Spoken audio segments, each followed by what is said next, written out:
But right now we're going to talk about some boxing news. Oh, boy. Gogi, Teofimo Lopez making the controversial decision, turning down $1.2 million and an opportunity to fight for the lineal lightweight championship against Vasyl Lomachenko. Gogi, what do you say? I mean, honestly, I can't believe that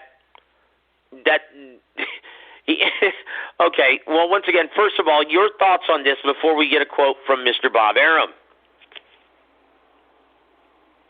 Look, Joe, I don't know. I'm old school because, I started this game in the 80s. And I always say, you want to be the man, you got to beat the man. Prove yourself. Money should never be back in the days, they wanted the opportunity. They never cared about money. They knew that money would come, okay, if they beat the man. And, the way Teofimo Lopez was talking, like, oh, yeah, I'm so confident I could beat this. Just make the fight, Bob. Make the fight.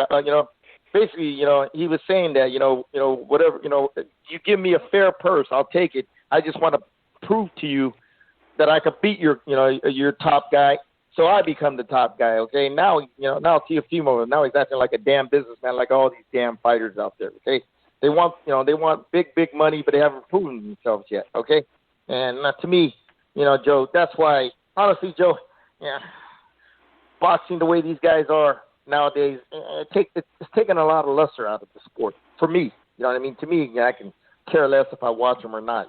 Just certain fighters I want to watch. Okay, but until you prove yourself, okay, I really don't want to watch a lot of these guys.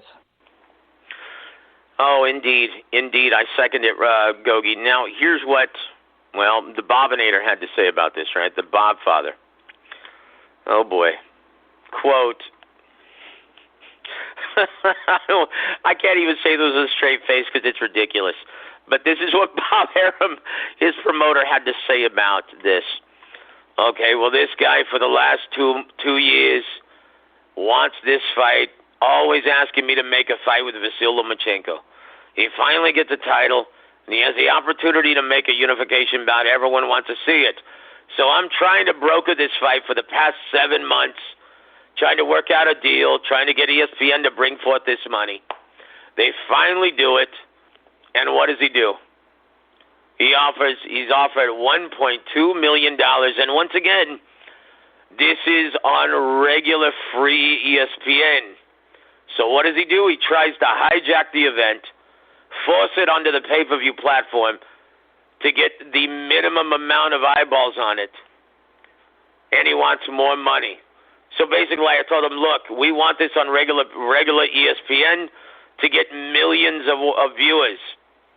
And he insisted, he and his dad both, nope, we want more money. So I said, well, it's not going to happen.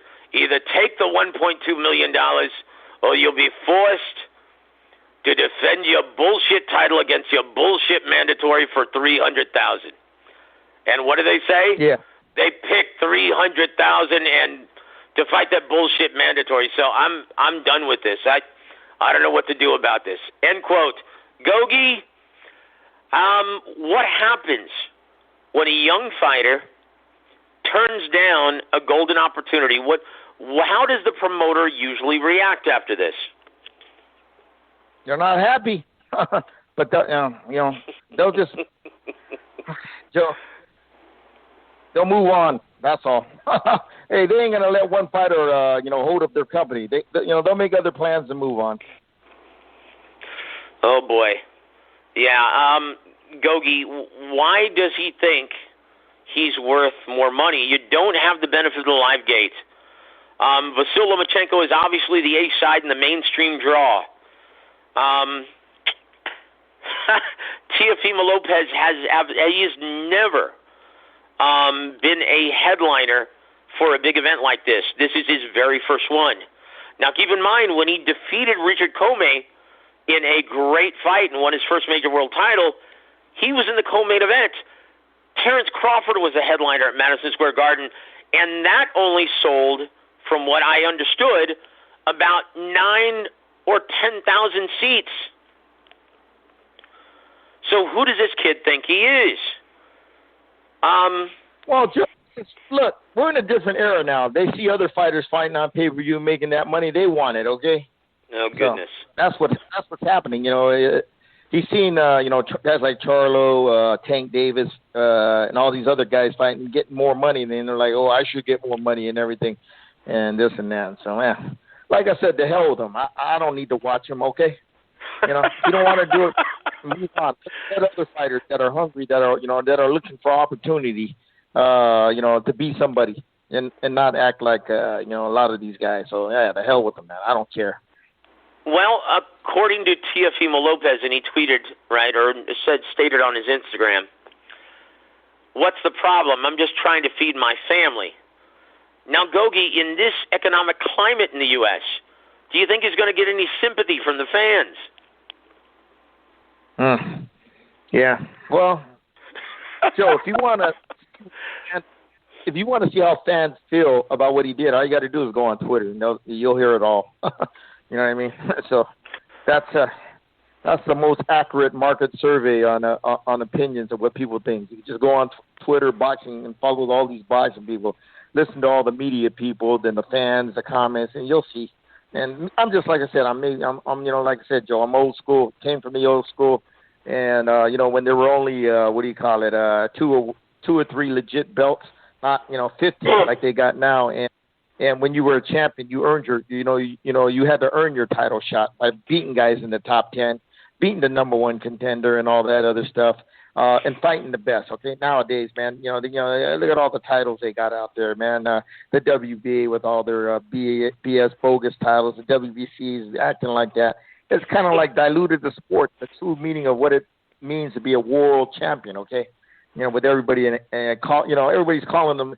The regular champion, the interim champion, they're calling themselves world champion. I laugh. I fucking laugh. I'm like, that's a joke, and like I said, Joe, boxing has become a circus, a sham to the public. Well, it's a damn shame. Speaking of prima donnas, and we only have about a minute left to talk about this, Gogi, but very quickly, what are your thoughts on the financial crisis and battle going on between Canelo Alvarez and DAZN? What do you think DAZN's? They want him to take less money. Canelo's standing his ground. What's your prediction for what's going to happen with Canelo Alvarez and DAZN?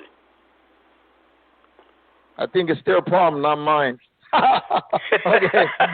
They'll figure it out. Here, Canelo's going to take it. If not, you're going to see it. Plain and simple.